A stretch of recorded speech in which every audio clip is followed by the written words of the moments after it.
Now, let's talk about financial independence. When I meet Mr. Schoaf, I'm not in good shape. Here's where I was when I met him. Pennies in my pocket and nothing in the bank. Because the story of the Girl Scout with the cookies had just occurred in my life, and now I meet this man. Here's what he said. Now to get started in a whole new direction, here's what you need to do. You need to develop a financial statement. So just make a little note on your notes there. If you haven't ever done it, this is not a bad place to start.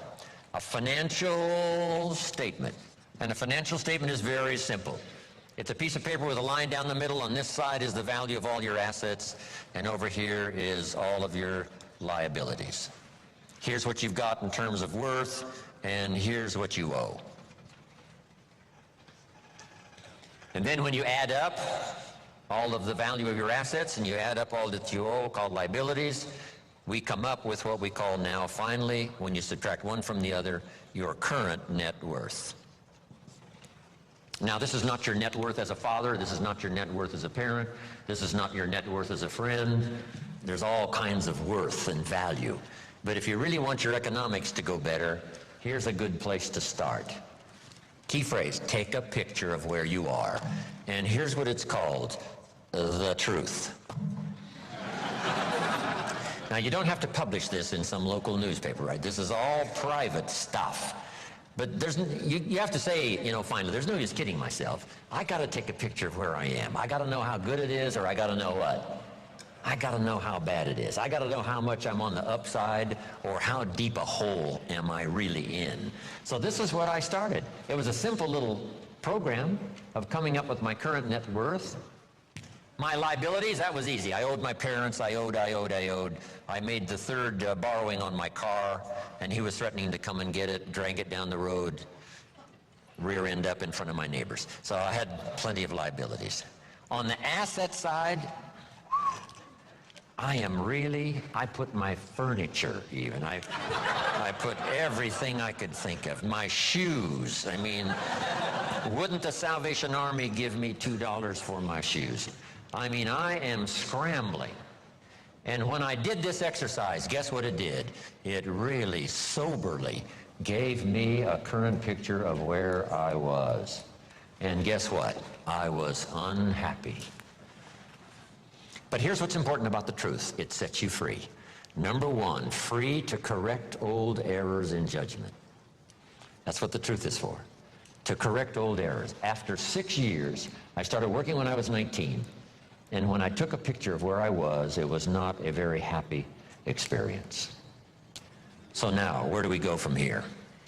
In putting together a financial statement, realizing exactly where we are, no nonsense, this is the real deal. We don't have to share it with anybody, but we do need to know the truth for ourselves.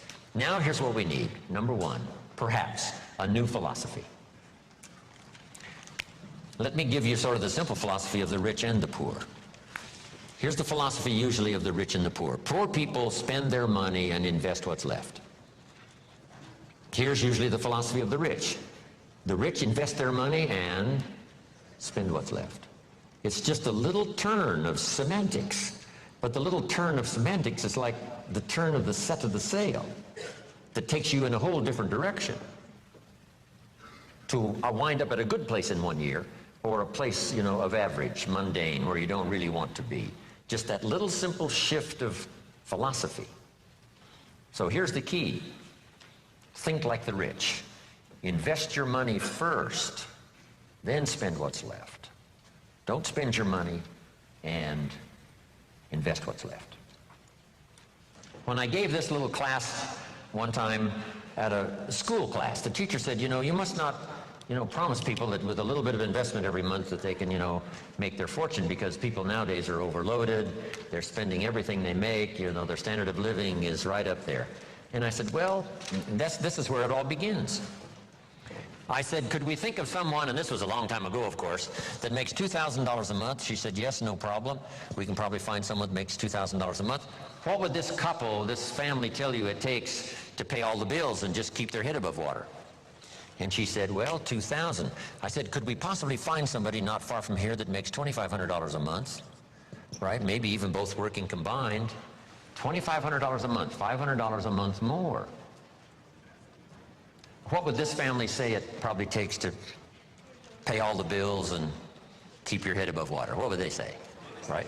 $2,500. So I said to her, what happened to this $500? How did it disappear? Wisely invested over some reasonable period of time, the return is unbelievable. And she said, I never thought about that. So jot this down. The money is always there, either to spend or invest. The difference in what you do with it is based on philosophy, not economy. It isn't the state of America's economy that makes the difference. It's the difference in your philosophy. Right? That illustration? Here's a book on how to get rich. It costs $20. Somebody says, well, a poor person can't buy that book. Say, no, it's only 7 Coca-Colas. And you either spend the money on 7 Coca-Colas or a $20 book that teaches how to get rich. So jot this down. Everybody has the money. Even the poorest of the poor. The key is how to spend it. The key is what to spend it for. And how you spend it. First, how you earn it is determined by your philosophy. Second, now, how you spend it is determined also by your personal philosophy. So what would be a good philosophy to follow?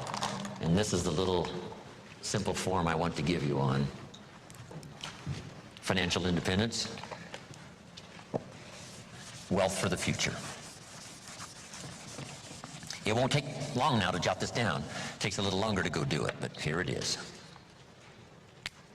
What to do with $1? If a child asks what to do with $1, here's my suggestion. Never spend more than 70 cents. Here's where the other 30 cents goes. 10 cents, 10% of your income for charity, church, whatever. Supporting worthy projects. Teaching children here to become generous. If kids understand generosity, they'll give you 10 cents out of every dollar that they earn. And this is a good place to start. It's easy to give 10 cents out of $1. A little more difficult to give 100,000 out of $1 million. You say, oh, if I had $1 million, I'd give 100,000. I'm not that sure. We better start you early, right? So that when the big money comes, it'll just be automatic. You won't even have to think about it, okay? All right, so 10 cents for charity and church. Here's the next 10 cents. Active capital. Try to make a profit. It's called buy and sell. I learned to do this starting at age 25. It's how I made my first fortune, buying and selling. Like the little boy who buys a bottle of soap for $2 and sells it for $3. Active capital means you try to make the profit. Buy a piece of property and improve it and sell it. Active capital. Keep saving up this active capital until you've got some to work with to buy and sell. Make a profit. Now the third 10 cents is passive capital, which means let somebody else use this 10%. You put this to work and see if you can't make a profit. This is to let someone else use it. You are the passive partner in providing the money. They are the active partner in seeing if they can make a profit and pay you dividends and stock increase and whatever. Interest. And that little formula is a good place to start. Now, you might not really be able to start there. I call this the ideal. Maybe by the time you've heard this, you're in such bad financial shape that you have to go here, 97, 1, 1, and 1.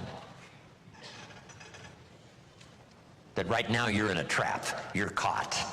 And it's going to take you a while to get out. So right now you got to spend 97% of your income, right, for your living and lifestyle because, you know, you're caught. You're obligated. You know, there's no way out. And then the rest of these now are just 1, 1, and 1. The key is to start with something. Now, Mr. Schoaf gave me a comment. It has served me all these years. Here's the comment. It's not the amount that counts. It's the plan that counts. When I first met him, I said, if I had more money, I'd have a better plan. He said, no, if you had a better plan, you'd have more money.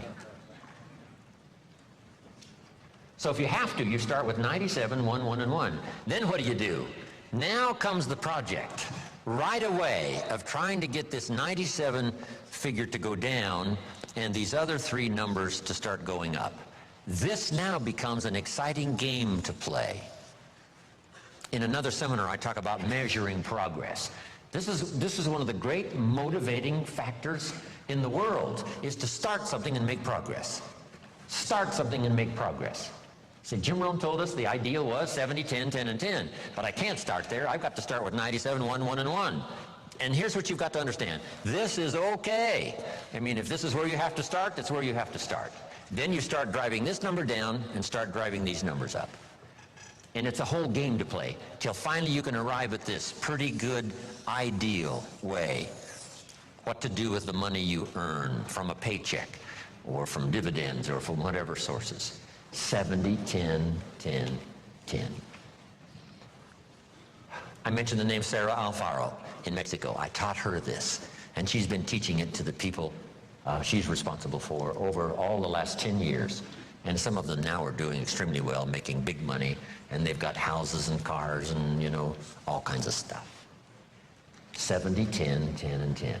Now, when you start getting into the big money, these numbers have to change again. I probably don't spend more than 10% of my income. So if this number for me is 10%, you can imagine what these other three numbers probably are. So if you have to, you start here. Get to the ideal. And then when it really starts to flow in your favor, you rearrange this program again, 10%. Because if you're doing big time, you know, you couldn't spend 70% of your income. It would be obscene.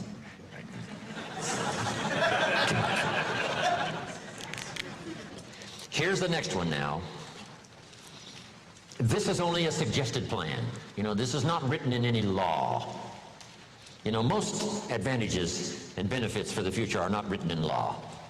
There's no law that says you must not have a heart attack. Where is it written? There is no law. That you must demand of yourself. There is no demand that you have a good financial plan that'll safely take care of your family for the future. There is no law. You could be careless and lose it all and finally have to be supported by the state. So there is no law that you must be responsible and have a good financial plan. You must demand it of yourself. So I'm asking you to make that note. It's what we demand of ourselves that counts. There's no law that says you must have a health plan that's going to make you extremely healthy for the next 10 years. There is no law.